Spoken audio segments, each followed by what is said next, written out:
This brown fluff of fur here is May, and she's a 6-month-old puppy, a golden, mini golden doodle, medium golden doodle, I should say. Or is she a golden doodle or Labradoodle? There, so make sure you get your stuff right. And this ginormous dog here is Friend, and this is their roadmap to success. Now, one of the first things I went over is because we have such a big disparity in size, I recommended that May gets enrolled into our puppy classes. I think part of this is May is under-exercised. Dad's doing a really good job of exercising her, but not enough exercise for really a puppy. And so I think May thinks that it's Friend's job to exercise her, and Friend's like, I'm nowhere near big enough to do this, and I'm kind of an old cranky dog, even though he's only 5, because the older dog was kind of at the end of the dog's life. A lot of times dogs are very sedentary, and so he probably got accustomed to doing that. So one of the first things I recommended is that we set up kind of an area where Friend can get away from May. Now, May is, they're both smaller dogs, but Friend is considerably smaller. So I've seen people that what they do is set up a kennel like behind a chair and create a little bit of an opening that's maybe next to the chair, so it's only big enough just for Friend to get in. May's head and body would be too big to go in there. So that way Friend can go and get away from May, especially because they're here by themselves now. I would remember, based on what we talked about, I'm guessing they're not going to have as much access in the house where the guardians are gone now because he marks as they will later on.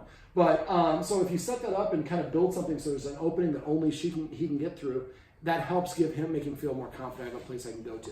Unless, now the problem is if he starts recusing himself and staying back there all the time, well, then we want to maybe limit that and not be able to do that as much. And that would be another option to do. We really want them to practice being together. So another option might be to give them both bully sticks or something, or just, they don't have to have, I guess, bully sticks, they didn't have anything, but take a leash, run it around the leg of a couch over here and attach it to May's collar, and then do the same thing over here to Friendly's collar, so that they can be in the room together, but they can't reach each other.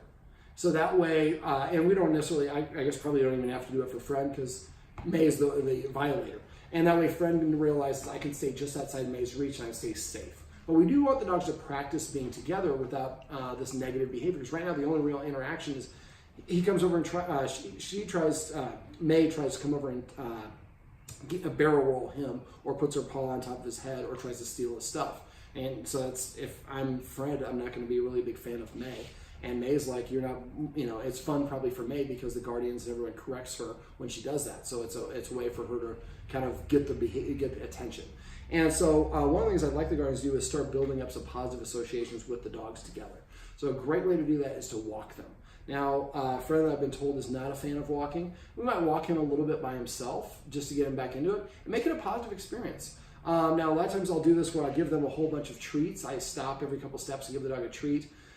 He was kind of persnickety about taking the treat, so find a treat that's really high value that he really likes, and leave them on the ground, little tiny bites. So that he's walking, he's like, man, I got these walks all wrong. There's like just delicious chicken from Chipotle all over the place. I want to go for a walk. And once we get him kind of liking it, then we can walk them together. And I showed them guardians how to use a martingale collar to stop May from, she's trying to get in some stuff, to try to stop her from wiggling out of the collar. Hold up your hand like this. There you go. And start lowering it. Keep going. There you go. Now pet her and say come. Now you didn't pay her for coming though, or she did come, so make sure we do come and then tell her to sit, and then we pay her for sitting. But we have a nice yellow lab coming to the door. Hey buddy. I don't know whose dog it is, dude. If one of you wants to, there we go. Do you want to come? Go ahead. Yeah, this is just a video for you. May. I don't know whose dog Here you it go. is. Here's a treat. Do you want to just put it in the May. backyard? Yeah, he's got it. We're gonna have a yellow lab come through here in a second. Or maybe not. There we go. Dad's gonna put it in the backyard. Okay, so sparrow dog. I fix dog problems when we rescue escaped dogs. May, come here, sweetheart. Yes, I'm going to stop you from getting over there. So, all right, so let's get back to where we're at. So basically, I would recommend walking them together so the dogs have a shared experience. Now, we're walking them, we want to make sure that they're on either side. So maybe Friend's here and May's here, and everybody's in line. We don't want to let Friend be in front or May be too far in front, because whoever's in front is perceived to be the leader. So this way we can get the dogs to have a shared experience, which I think will help a lot. Also, like I said, giving them bully sticks and tethering May so that they're in the room together chewing on the bully sticks, but May can't come over and try to get Friend's bully stick. And that way Friend gets to practice being in the room, having something positive happen with May, without May coming over and stealing all my stuff. Yes, talking about you. Yes. All right. We also talked about incorporating exercise, starting an exercise journal. Keep that exercise journal for about a month. Remember, at the end of the day, give a letter grade, A through F. And if it's anything other than an A, the next day, play around with the elements. Instead of just having 25 up, downs, and the stairs, do 30. Instead of having just up, downs, and the stairs 3 times a day, maybe we do it 5 times a day. So we keep on playing around with those elements until eventually we get to the point where, wow, May got an A+ behavior for that day. Now we know how much exercise she needs, and we can schedule that into our, or work that into our schedule. Most of the time, exercise kind of looked as an afterthought, which catches us by surprise. We're in the middle of 10 other things, and we kind of resent it.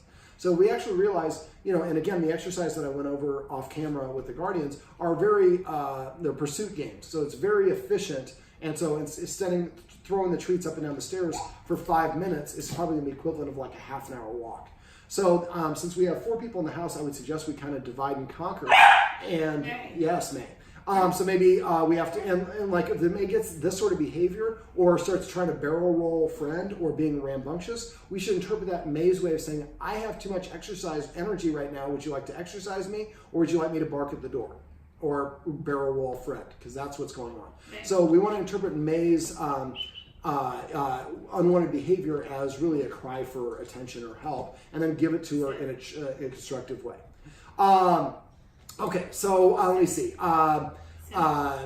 Go through those different forms of exercise. One that I forgot to mention during the session was called scent games. So we hide treats, and the dog's got to come and find them, or find the humans. Like our camera person might go and hide somewhere, and then the dog's got to come and find her. So keep that exercise journal for about a month, and eventually figure out what you need. And also write down other things. when they barrel rolled, when they had an accident, when they ate.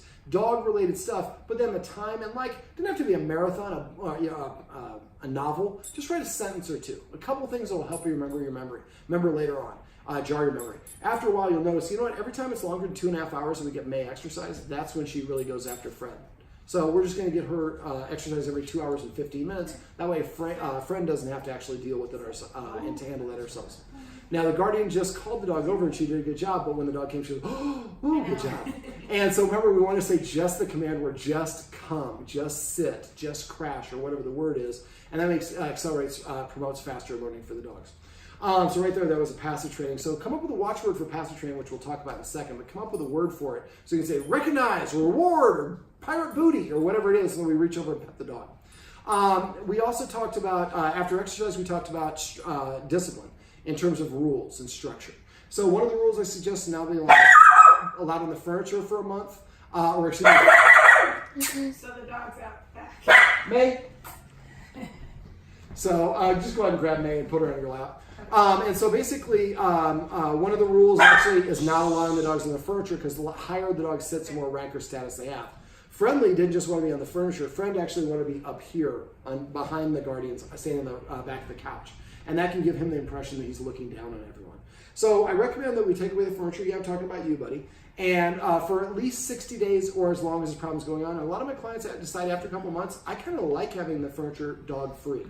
Now, giving those X-mats will help keep the dogs off the furniture. Remember, anytime you get up, just grab it underneath your chair, unfold it, and put it where your butt was. When you get up, come back, fold it up, and put it under the chair. So that way they're always occupied, and that way the dogs will stop coming over and checking, because they can never get up there. It's always being held by the X-mats. Other rules, dogs have to eat and wait for the human to eat first, and then they eat when they're given permission to eat. So I take 5 bites or something, then I would invite Friend over first, because he's older. I would have his dog bowl just on the other side of this cabinet right here. When he comes over and eats, if he takes a bite, come up with a fun word that means he gets to eat, like lasagna or pasta or sushi or whatever it is. So every time for 2 months or 3 months, he hears his first bite of food, hears the word sushi. Well, then after a while, sushi means I get to eat my food. And when May hears sushi, there's no food in her mouth. So it doesn't mean the same thing to her. So, and then once he sniffs the bowl, he's on the clock. If he sniffs it, he goes, I'm not going to eat this. I'm going to come back later. As soon as he walks away, pick up his bowl, dump it empty, put the empty bowl back down. If he wants to come and lick the empty bowl, it's fine, but he's now allowed to go to her bowl. Then he has to leave the area. So when he's eating, May is not allowed in the room. When May is eating, he's not allowed to be in the room. This helps us act like leaders. You can hold it and let her chew on that. That's right. We might have a little bit of barking. So the idea is we're helping the dogs see us acting like leaders by enforcing the rules, by not letting the dogs on the furniture, or having the X-mats just prevents the dogs from being the same height as us, which is one of the ways we say we're peers. So eventually the dog sees that the humans are up here and the dogs are down here. They see us having more rank or status. Okay, the other rules that we went over after food would be, and again, don't have any sympathy. If the dog walks away from the bowl, don't over-encourage them, don't doctor it up. So eventually hunger becomes your ally. If it goes longer than 3 days without the dog eating, message me, but usually it means somebody in the house is cheating for the dog.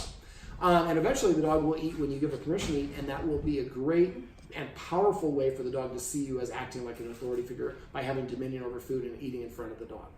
All right, next rule that I have is sitting at the door. The dog, right now, the Guardians have a dog door. I would recommend maybe for a week or two putting that down while we're doing the potty training we talked about above, except for during the day. During the day, I would get a puppy playpen, get about a 40-inch tall one, and barricade it around the door. Make sure that it's secured so they can't push it in. So this way the dogs can be outside and they can come inside and they have a little 4-foot square area. He can't go and mark a lot of things because there's nothing in the area to mark really other than the walls and the fence. If he wants to do that, it's self-contained.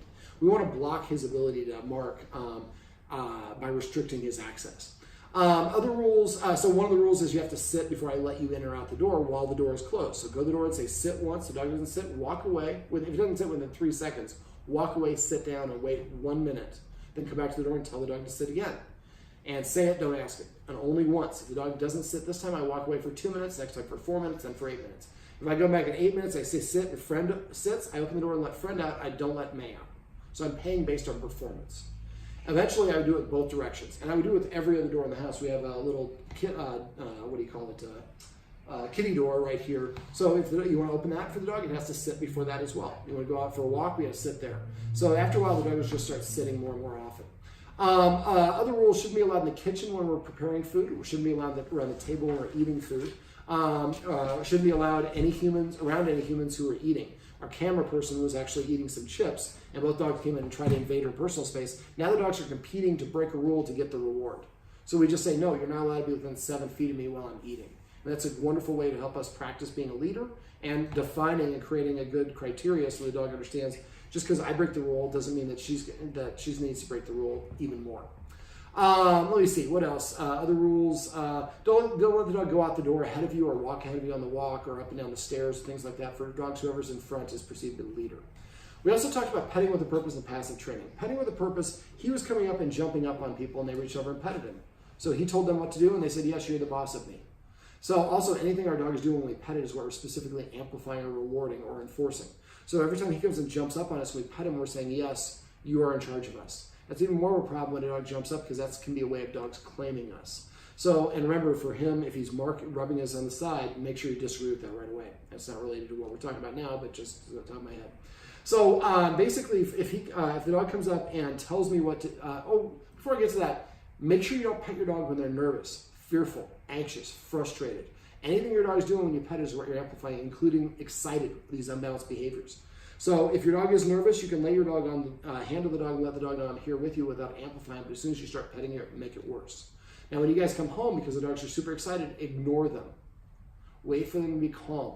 As soon as they're calmed down, then start reaching for them, and they'll start wiggling and pull your arm back. Don't say no. Say no through your actions. I'm only interested in petting a calm and balanced dog. As soon as you show that you're not, I lose all interest in petting you. Also, another thought, when you get the dog, the gate for around there, make sure you get one with a doorway through it. A lot of people would pick the dog up and put it over. Well, that teaches the dog that going over is the way to get in and out, and that promotes trying to escape it. So make sure the one you get has a doorway and let them go in and out the door. But for the excitement, you come over there. If it's barricaded when we're gone, come over to open the door and they start wiggling and jumping up, pull your arm back. And if they settle down right away, try again within a couple seconds. If not, then I would maybe sit at the table there, pull out your phone, check some emails you didn't get a chance to check while you're at work, read a magazine or whatever. Wait for them to settle down. When they settle, reach again. This might be like a 45-minute or an hour sort of deal. You'll reach a little bit, they get excited, you pull back. Now, it's easier if you do this with one dog at a time. So maybe have one person walk the dog when you first start doing this concept. But again, this is half of how dogs learn, is disengaging or stopping with precision. So I start reaching to pet you. As soon as you show excitement, I stop. It might take me 10, 15, 20, 50 reaches back and forth before the dog puts it together. Oh, so as soon as I get excited, he stops petting me? That's why your timing is really important. If there starts wiggle, wiggle, wiggle, wiggle, wiggle, wiggle, wiggle, really wiggle, and then I pull it back, the dog's like, now I'm confused. So, I mean, I'm not saying that your dog can't be happy, but excited is not necessarily in a happy state of mind. So make sure your dogs learn to be calm, because just like us, dogs make mistakes when they're out of balance or overexcited. If I'm having surgery, the last thing I want my surgeon to be is excited. I want him to be calm and her to be relaxed or whatever the case may be. So, all right. So for petting with a purpose, the dog tells us what to do. We're not going to do it. We're going to give the dog a counter order. Tell it to sit instead. And when it sits, we're going to pet it preferably under the chin to facilitate a little bit of this nose up orientation. When a dog feels good about itself, his nose is parallel to the ground or tilted up. Insecure dogs have a down nose orientation. Patting a dog, see how that nose went down there? So I prefer that you don't pat your dogs on top of the head, but whenever possible, try to pet them under the chin, even if they kind of shrug you off. I'm not worthy. You shut up and take that positive reinforcement. You earned it. It's the only time I force. So after a while, and say just the word sit, not good sit, or down, or whatever the word is, whatever the command position the dog's in. So after a while, what will happen is the dog will start coming and sitting in front of you to prepay for attention. When it does that, make sure you do recognize reward. Otherwise, it will go back to jumping up here and nudging you. Remember to use the watchword of paycheck if someone's petting without a purpose, and that person has to stop petting, tell the dog to do something else. If it doesn't, we pet, and then we say, actually, I did it right the first time, you didn't see it, but thank you for reminding me. Now, real quick, another sidebar. I'd like the family to come up with a list of the official command words and tape to the refrigerator. So we're saying, come here, over here boy, here girl, dog's name, dog name. Now the dogs have to listen for all these different words. It's easier for us if we just come up with one word. Everybody's going to say the word here. And if somebody says the wrong word, we say, vocabulary. The person says, thank you, here. So that's petting with a purpose. I say paycheck is my watchword to remind people. I also have another one, and even if you want to pet the dog, make sure you're asking the dog to sit or do something to earn it. If you get in the habit of doing these things, petting with a purpose, 3 things will happen every time you pet your dog. First of all, it increases the dog's respect for you as an authority figure because it can't tell you what to do anymore. It has to ask. So that's a shift to more of a follower's mindset. Number 2, the dog feels like it earned the affection rather than being given the affection. So that boosts the dog's self-esteem and makes it more confident, and dogs that are confident are less reactive typically, better behaved. And then number 3, it helps the dog practice sitting, which makes it easier to sit on a walk or in other more difficult situations. Going back to the playpen, if I go over there, when I reach for it, I would wait for the dogs to be sitting and then reach for it. And the dog starts wiggling, pull my arm back and say, sit. The dog sits and I continue. If it doesn't sit, that's when I walk away. So eventually when it gets to the point where you can come and open the door, the dogs have this sort of energy when they come out. That doesn't mean you get to leave. But basically that way the dog understands that the only way I get freedom is by being calm and balanced. Otherwise I'm here all day. And the humans aren't telling me what to do. We're not micromanaging them. What we're doing is rewarding the behavior that we want. You're calm, you get freedom. You're overexcited, freedom is lost. Okay, so passive training is basically waiting for the dog to organic stand. That can be an example of passive training. I didn't ask the dog to stand, but he stood up. And I petted him with a 3-second window and said the command word. So every time your dog comes to you, pet it and say, come. Every time it sits, pet it and say, sit. Every time it lays down, pet it and say crash or chill or down or whatever your word is. I'm not doing this, I'm not manipulating, I'm not showing the dog. I'm just waiting for the dog to organically do it on their own and rewarding them. After a while, that is another positive way of reinforcing the behaviors you want. And after a while, your dog will start, man, every time I sit, she's all over me like white on rice. I'm going to sit. Sitting is a good thing in this house. The dog starts sitting more and more frequently. So you do this for all the dog toys, leaving the room. I mean, there's a whole lot of things you can do. Every time the dog does it on its own, make sure you add it to your list of command words and somebody rewards or recognizes it. We also went over the 4 escalating consequences or ways of disagreeing with unwanted dog behaviors. If you forget what those are, message me down. I don't like to share those in these videos. That's something you have to hire me for. But we'll go over it. I have videos. I'm going to share it with you happily. Trying to think if there's anything else. I think that's pretty much it. I'm pretty good at covering all this stuff. All right, well, if you do have other questions or problems or new issues that pop up, please let me know. If I don't hear from you, I assume that means everything's going great. So if there is a question, text me. The number I called you from, that's the fastest number to reach me at.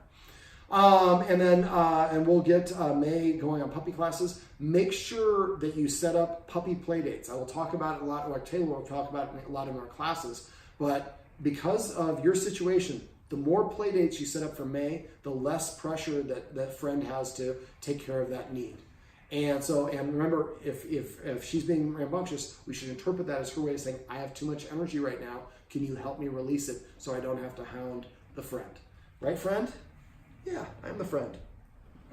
All right, now friend may have a resource guarding problem. If friend is still acting the same way, growly when people come nearby, a little growling when he's eating or has a bone is not aggression. That's actually appropriate. But if in a couple months you're still having those, being possessed with people, message me. I have a video that I can share with you on resource guarding.